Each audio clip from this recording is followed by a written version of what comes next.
காலை மாலை மதிய வணக்கங்களை தெரிவித்துக் கொள்வது உங்கள் நண்பனாரும். இந்த வீடியோவில் நம்ம எதை பற்றி பார்க்க போகிறோம் அப்படின்னு பார்த்தீங்கன்னா, அட்வான்ஸ் ஏன் பே பண்ணணும் அப்படின்றத பற்றி தான் பார்க்க போகிறோம். ஸோ இது முன்னாடிலாம் சிங்கப்பூர் நீங்கள் போகணும் அப்படின்னா ப்ராசஸிங் எப்படி இருக்கும் அப்படின்னா, இப்போ நான்லாம் சிங்கப்பூர் போயிருக்கேன்ல. ஸோ அப்போல்லாம் ப்ராசஸிங் எப்படி இருக்கும் அப்படின்னு கேட்டிங்கன்னா, எந்த வேலைக்கு போனாலும் சரி, நம்ம எடுத்தோன்னெல்லாம் அமௌண்ட்டெல்லாம் பெரிய லெவலெல்லாம் பணம்லாம் கட்ட தேவையில்லை. நீங்கள் டெஸ்ட் அடிக்க போனாலுமே கூட பெரிய லெவலெல்லாம் பணம் கேட்க மாட்டாங்க. மெயின் டெஸ்ட் ஏறுறதுக்கு முன்னாடி அந்த டெஸ்ட்டுக்கு உண்டான அமௌண்ட் மட்டும் கட்ட சொல்லுவாங்க. அதுக்கப்புறமேட்டு நம்ம மெயின் டெஸ்ட் ஏறிடுவோம். அதுக்கப்புறமேட்டு ஐபி வந்துடும். ஐபி வந்தோன்னா அந்த கம்பெனிக்கு உண்டான அமௌண்ட் கட்ட சொல்லுவாங்க. போயிட்டே இருக்கும். ஓகேங்களா? ஸோ இது நாளடைவில் என்ன ஆயிடுச்சு, இதே இப்போ பிசிஎம் சிபிஆர்லாம் பார்த்தீங்கன்னா எதுவுமே உங்கள்ட்ட கேட்க மாட்டாங்க. இன்டர்வியூ அட்டன் பண்ண சொல்லுவாங்க. இன்டர்வியூ அட்டன் பண்ணிவிட்டு, நான் சொல்கிறது முன்னாடி கிட்டத்தட்ட ஒரு 5-6 வருஷத்துக்கு முன்னாடி இன்டர்வியூ அட்டன் பண்ண சொல்லிட்டு உங்களை கிளம்ப சொல்லிடுவாங்க. ஒரு சில பேருக்கு டைரெக்டாகவேவும் ஐபி போட்டு கொடுத்துருவாங்க.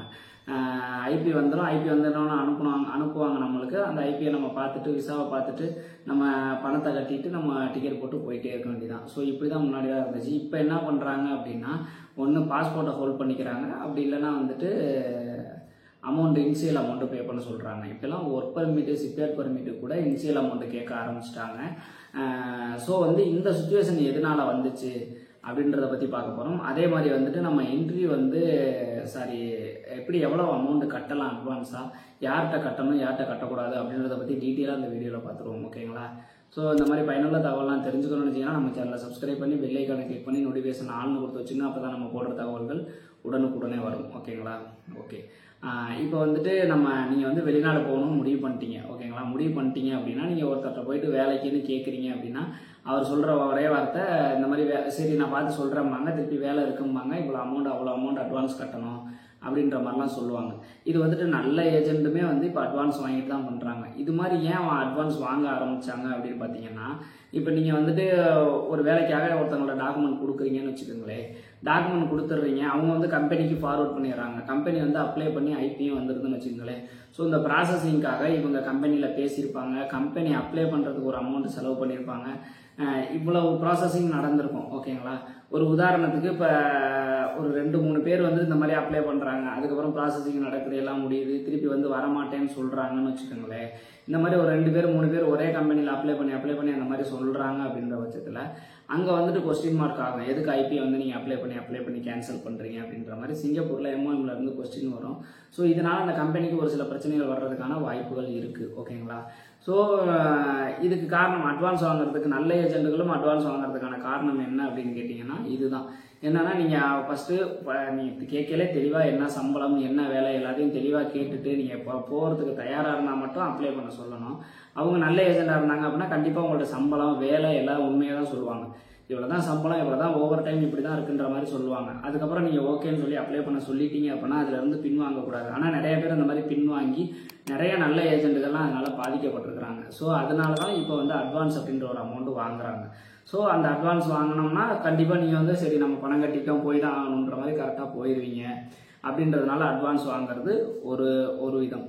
இன்னொன்று இதையே பிஸ்னஸாக பண்ணுறவங்க ஒரு சில பேர் இருக்காங்க. அவங்க என்ன பண்ணுறாங்க அப்படின்னு கேட்டிங்கன்னா, இப்போ நீங்கள் அட்வான்ஸ் பே பண்ணணும்னு சொல்லுவாங்க. வேலையே இல்லாட்டியும் கூட வேலை இருக்க மாதிரி காமிச்சு இந்த மாதிரி உங்களுக்கு ஒரு வேலை இருக்குது, நீங்கள் அட்வான்ஸ் பே பண்ணணும், இவ்வளோ நாளில் நான் ரிட்டர்ன் பண்ணிட்டு இவ்வளோ நாளில் அவங்களை அனுப்பிடுறேன், 3 மாதம் 4 மாதம்னு டைம் வாங்கி அந்த காசை வாங்கி நல்லா ரொட்டேஷன் பண்ணுறாங்க, செலவு பண்ணுறாங்க. ஸோ இது மாதிரி பண்ணிவிட்டு அந்த டைம் முடிஞ்சதுக்கப்புறம் பார்த்தீங்க அப்படின்னா ஒன்று பணத்தை கொடுக்காம எஸ் ஆகிடுறாங்க. அப்படி இல்லைன்னா வேறு ஏதாவது பணம் வாங்கியோ இல்லை எப்படியாவது பணத்தை அரேஞ்ச் பண்ணியோ திருப்பி கொடுத்துட்றாங்க. ஓகேங்களா? ஸோ இது மாதிரி பண்ணுறவங்க ஒரு சில பேர் இருக்காங்க. இவங்க நான் ஃபஸ்ட்டு சொன்னது நல்லவங்கள சொன்னேன். இது பார்த்தீங்க அப்படின்னா அந்த ஏமாத்துற பேர் வழிகள் இருக்காங்க பார்த்தீங்களா, அவங்கள சொன்னேன். ஸோ இதில் நீங்கள் மாட்டிக்காமல் இருக்கணும் அப்படின்னா என்ன பண்ணணும் அப்படின்னு கேட்டிங்கன்னா, அட்வான்ஸு இப்போதைய சுச்சுவேஷன் எப்படி இருக்குது அப்படின்னா, இந்த 2024 இப்போ நான் மார்ச் மாதத்தில் நான் இந்த வீடியோ எடுத்துகிட்டு இருக்கேன். ஸோ இந்த மாதத்தில் இப்போதைய சுச்சுவேஷன் எப்படி இருக்குது அப்படின்னா, நீங்கள் ஒரு எந்த பர்மிட்டாக இருந்தாலும் ஒரு குறிப்பிட்ட அமௌண்ட்டு அட்வான்ஸாக பே பண்ணுற மாதிரி இருக்குது. அந்த குறிப்பிட்ட அமௌண்ட் அப்படிங்கிறது பார்த்தீங்க அப்படின்னா அதை எதை வச்சு கால்குலேட் பண்ணணும் அப்படின்னா, இப்போ அவங்க உங்களுக்கு அப்ளை பண்ணுறதுக்காகிற செலவை வச்சு நம்ம கால்குலேட் பண்ணலாம். அது அதிகபட்சமே உங்களுக்கு நம்ம இந்திய ரூபாய் மதிப்பில் 10,000லேருந்து 15,000க்குள்ள தான் உங்களுக்கு அப்ளை பண்ணுறதுக்கு செலவாகும். ஸோ அந்த அமௌண்ட் மட்டும் நீங்கள் பே பண்ணுறது பெட்ரு. அதுக்கு மேலே பே பண்ணுறது நல்லதில்லை.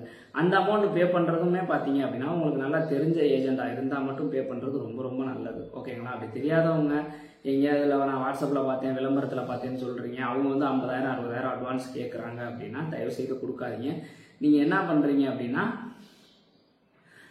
நீங்கள் ஐபி அப்ளை பண்ணிடுங்க. அப்ளை ஆயிடுச்சு அப்படின்னா அந்த அப்ளை பண்ண சார்ஜை நான் கொடுத்துட்றேன், அப்புறம் ஐபி வந்ததுக்கப்புறம் நான் ஃபுல் அமௌண்ட் தரேன் அப்படின்ற மாதிரி நீங்கள் சொல்கிறது பெட்ரு. ஓகேங்களா? ஏன்னா தெரியாதவங்க இப்போ ஒன்றே ஒன்று தான், நீங்கள் அட்வான்ஸ் பே பண்ணுறீங்க அதிக லெவலில் அப்படின்னா அதை வாங்கிட்டு அவங்க வந்து ஓட முடியாதபடி இருக்கணும். அவங்க வந்து அப்ஸ்காண்ட் ஆகிட்டாங்க, ஃபோனை சுவிட்ச் ஆஃப் பண்ணிட்டாங்க அப்படின்னா அவங்கள நீங்கள் வந்து எப்படி கான்டாக்ட் பண்ணி உங்கள் அமௌண்ட்டை திருப்பி வாங்குவீங்க அப்படிங்கிறத நீங்கள் கொடுக்கையிலே யோசிச்சுக்கோங்க. யோசிச்சுக்கிட்டு சரி இவர் வந்து சப்போஸ் இவர் ஃபோனை சுவிட்ச் ஆஃப் ஆகிட்டாலும் இப்படி வந்து இந்த வழியில் நம்ம அவர்கிட்ட வந்து அமௌண்ட்டை வாங்கிடலாம் அப்படிங்கிற மாதிரி உங்களுக்கு தோணுச்சு அப்படின்னா மட்டும் அமௌண்ட்டை அட்வான்ஸாக போடுங்க. அதுவுமே பெரிய அமௌண்ட்டெல்லாம் போடாதீங்க. அதிகபட்சம் 10,000 15,000 வரைக்கும் போகிறது ரொம்ப ரொம்ப நல்லது.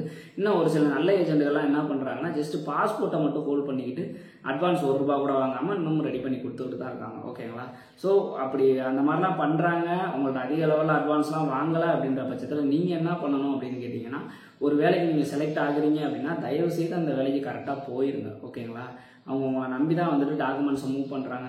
நீங்கள் வந்து போகலை, ஐபி வந்ததுக்கப்புறம் போகலை அப்படி இப்படின்னு சொன்னால் நாளை பின்னா அந்த ஏஜென்சிட்ட இருந்து எந்த டாக்குமெண்ட்டுமே வந்து அந்த கம்பெனி எடுக்காமல் போயிடும்.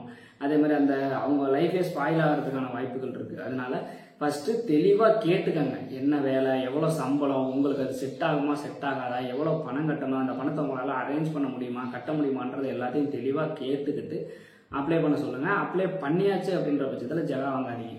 இன்னொரு முக்கியமான விஷயம் என்ன அப்படின்னா, இப்போ ஒரு இடத்துல உங்களுக்கு ஐபி வந்துச்சு, நீங்கள் அப்ளை பண்ணிட்டீங்க, ஐபி வந்துருச்சு, அதுக்கப்புறம் நீங்கள் போகலன்னு சொன்னால் அந்த ஐபியை கேன்சல் பண்ணுறோம், திருப்பி அப்ளை பண்ணுறீங்க வேறு இடத்துல, இது மாதிரி வந்துட்டு திருப்பி கேன்சல் பண்ணுறீங்க அப்படின்ற மாதிரி இது மாதிரி அடிக்கடி இது மாதிரி பண்ணிக்கிட்டு இருந்தீங்க அப்படின்னா உங்கள் மேலேயும் எம்ஐஎம்ல பிளாக் மார்க் ஆகிறதுக்கான வாய்ப்புகள் இருக்குது. இந்த பையன் என் ஓயாமல் அப்ளை பண்ணி ரிஜெக்ட் பண்ணுறாப்புல, அப்போ இந்த பையனுக்கு வர்றதுக்கு விருப்பம் இல்லையோ அப்படின்ற மாதிரி ஏதாவது இது ஆகி உங்களோட இதை சப்போஸ் வேணாம், இவர் வரவே வேணான்ற மாதிரி பாஸ்போர்ட்டை பிளாக் பண்ணிட்டாங்க, இல்லை உங்களால் திருப்பி உள்ளே போக முடியாத ஒரு சுச்சுவேஷன் வந்துருச்சு அப்படின்னா ரொம்ப சிரமம் தான். நீங்கள் கஷ்டப்பட்டதே வேஸ்ட்டாக போயிடும், திருப்பி சிங்கப்பூரே போக முடியாமல் போயிடும்.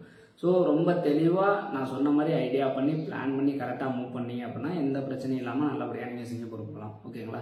இப்போ நான் சொன்ன தகவல் உங்களுக்கு பிடிச்சிருந்துச்சு அப்படின்னா ஒரு லைக்கை போட்டுருங்க. இது உங்களுக்கு பயனுள்ளதாக இருந்துச்சு அப்படின்னாலும் கண்டிப்பாக லைக் போட்டுருங்க. வேறு ஏதாவது சந்தேகம் இருக்குது அப்படின்னா வந்துட்டு தாராளமாக கமெண்ட் செக்ஷனில் கேளுங்க. ஓகேங்களா? மீண்டும் ஒரு வீடியோவில் சந்திக்கும் வரை உங்களிடம் விடைபெறுவது உங்கள் நண்பன்.